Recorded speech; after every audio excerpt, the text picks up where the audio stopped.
leen nii te premier ministre France boobu sax ñu ngi naan dunq la ci la bokk moom. waaw alors Issa vraiment waxtu wi jeex na mais mënuñ ci bañ a wax parce que Sénégal Pape Makhtar dafa am loo xam ne man musuma koo gis c'est-à-dire que dañu xëy suba ñu ne Touba nu mu tudd soble.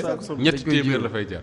man mu ko njëkkee dégg ay reer ma def wax dëgg yàlla. ñetti téeméer sax la ko jël parce que waa ji ma ko wax Pape Makhtar maa ngi koy nettali ci suba Ndiaye la sant xam naa mi may dégg waa ji dafa xëy suba jox jabar nee na am ay kanaaraam defar kanaara yi ba mu baax xam naa raxas na ko def ci li rey ko def li mu war def yëpp ne jabar ji na togg vermicelle nee na jabar ji dem woo ko téléphone ne ko nijaay vermicelle nga bëgg mais tey vermicelle du am mu ne ko tax mu ne ko parce que marché ba soble kii lay jar kilo bi ñetti téeméer mu ne ko kon def ko ceebu yàpp mu ne ko ceebu yàpp aussi day am soble mu ne ko mais li muy soxla ci soble du toll comme li vermicelle di soxla man affaire bi ay rey na ma def parce que quand même dama naan Sénégal tolluñu foofu ma ñëw fii Assane Gueye wan ma ci sama machine benn reportage de Touba ma gis ay nit di xëccu soble ma ne mais qu'est-ce qui se passe dans ce pays après ma dégg le ministère du commerce à travers les services du commerce ñu ne en fait y a pas d'augmentation de prix du tout ay commerçants ñoo ko nekk di def si j'ai bien compris moom nee na déjà li nga xam ne moom lañ nekk nii mooy cohabitation noonu sax la ko tuddee cohabitation période cohabitation maanaam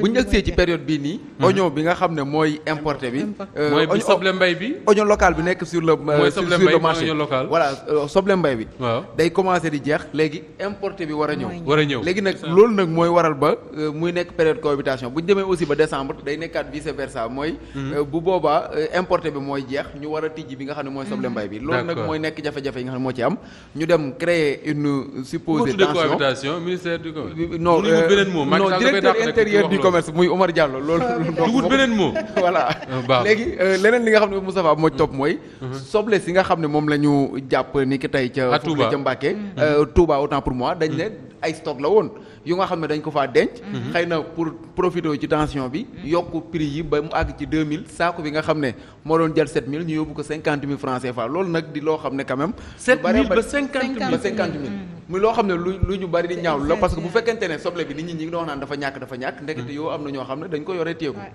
Ramatoulaye ñu bari liñ comprendre lul mooy biñ naan soble dafa ñàkk am na ñu ko yore téye ko mais waxtaane nañ ko fii benn jour boo demee fii ci Lompoul dans le département de Kébémer région de Louga xale yi dañuy bay soble ba pare di ko taal wala ñu koy gas di ko suul. y a problème dans ce pays. même jogo bi oui a jogo Mboro Niayes foofu yëpp également dañ koy bay nga xam ne dafa fees dell boo demee marché central u Thiès par exemple soble bi dafa tuuru ba ñoom amuñu ay stock amuñu fu ñu koy garder doon nañ ko dénoncer à chaque fois mais jusqu'à présent amul luñu leen fu ñu leen ko mën a kiiwee conserver. alors li xew Touba Moustapha je pense que Issa wax na ko c'est des mën nañ leen wax c'est des commerçants véreux ñoom ñoo def yooyu parce que aussi dañu gis ni à l'approche du màggal dañuy jéem a daal di indi benn prix boo xamante ni xam nañu nit yi dañuy soxla ak monde bi nar a ñëw et puis soble pratiquement ci togg yëpp lay dugg moom moo tax mënul ñàkk ci benn togg ba nga xamante ni tey jii ñoom gis naa député boobu woon Théodore Monteil waaw mu ne nañuy préciser ne soble du aliment léegi ñoom amuñu aussi droit foofu nag aussi service ministère du commerce la ñoom ñoo war a def seen liggéey aussi parce que bu ñu xoolee spéculation boobu am ba à Touba muy jar 2000 fii au marché Castor aussi 800 francs lañ lay wax ak yooyu alors que amul fenn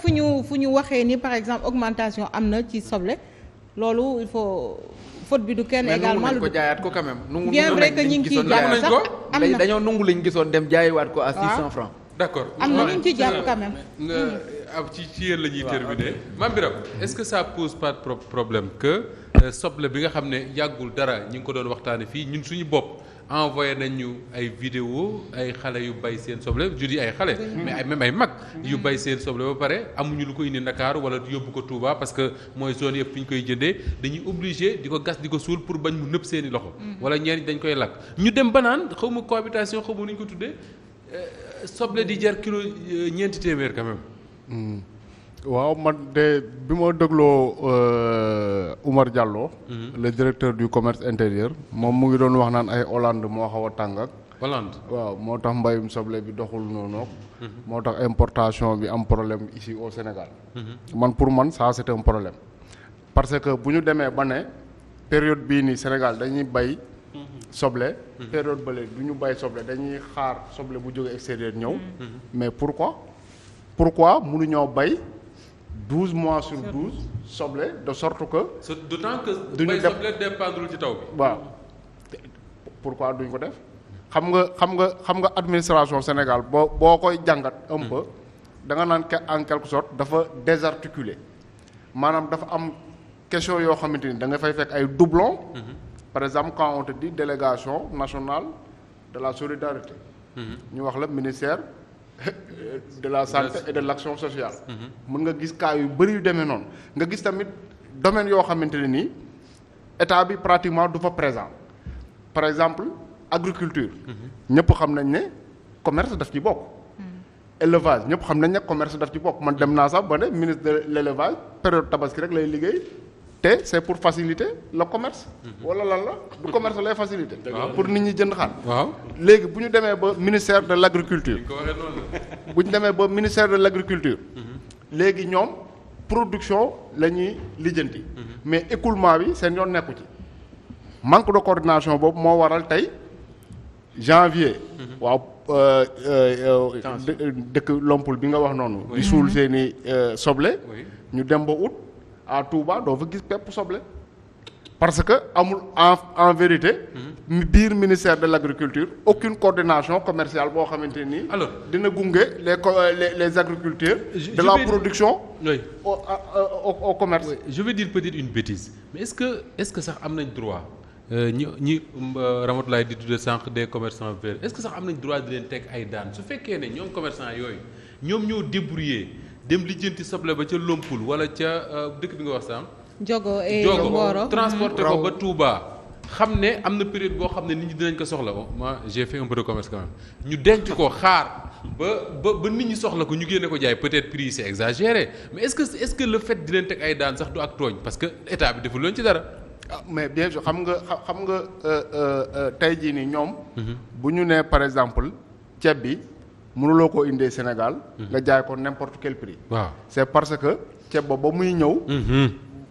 ba muy wàcc port. ba muy yegsi ci boutique bi am na comportement bu état bi am. par rapport ak commerçant léegi yow boo ñëwee kii nii di importer soble boo xamante ni moo ngi ko jëlee Hollande biñ ne dafa tàng.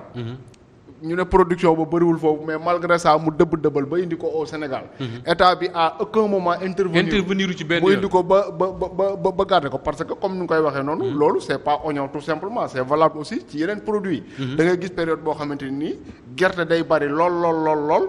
am sama mbokk jënd ko denc ko waaw sama mbokk bool yoo xam dañ ciy jënd benn nu mu turati benn quantité bi. denc ko. pour xaar ba nga xamante ni gerte gi dina manquer ñu génnee ko am ci bénéfice. loolu day am te.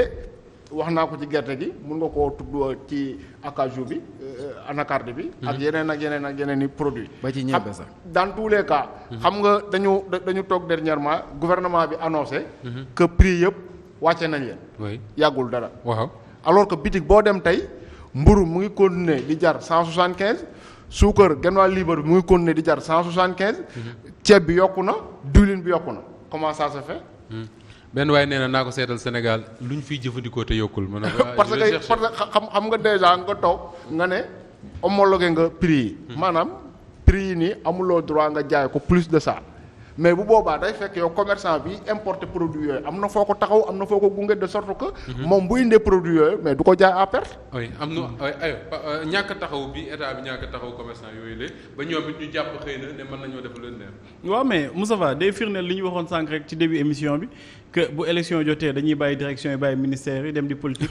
pour yow looloo jur li mais xam nga ñoom xam nañ ko parce que phénomène bu ñu xam nañu wutal tur. ba tuddee ko cohabitation donc xamoon nañu ni lii mënut a ñàkk.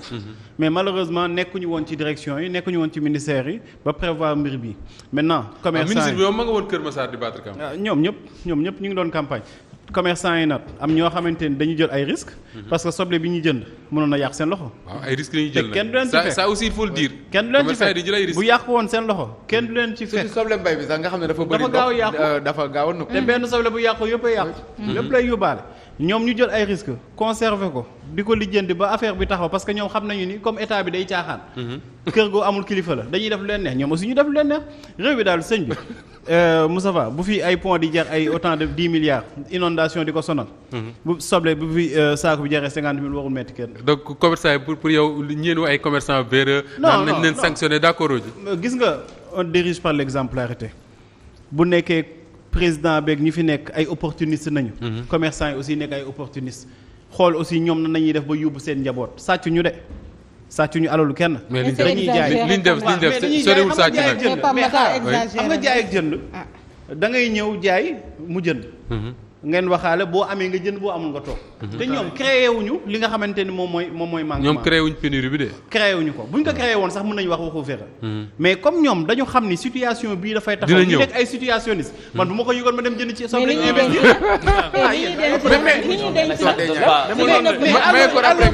après nga toog bu yàqoon léegi yow na nga leen di dédommagé. non mais loolu. mais bu yàqoon dañu koy dédommagé. d'accord ma ci li Pape Makhtar wax lépp mais am na lu wax tamit dëgg quand même mooy état bi ñoo la gën a xam ne màggal Touba dina ñëw.